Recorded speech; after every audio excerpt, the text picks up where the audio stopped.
अस्सलाम वालेकुम, मैं हूं हुरैन फातिमा और आप देख रहे हैं हिमायती न्यूज HD चैनल। नजर डालते हैं आज की अहम खबरों पर।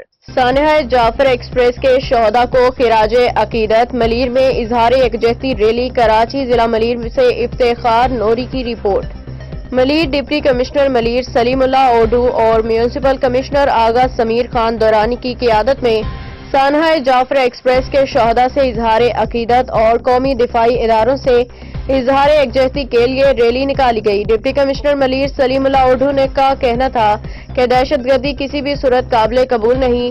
हमारे दिफाई इदारे मुल्क के तहफ़्फ़ुज़ के लिए चट्टान की तरह खड़े हैं। म्यूनिसिपल कमिश्नर आगा समीर खान दौरानी ने भी वाक़े की शदीद मज़म्मत करते हुए कहा कि ख़वातीन और बच्चों को निशाना बनाना कबायली और इस्लामी इक़दार के खिलाफ है। रैली में सरकारी अफसरान, सियासी समाजी शख्सियात, सहाफ़ी बिरादरी और अवाम की बड़ी तादाद ने शिरकत की।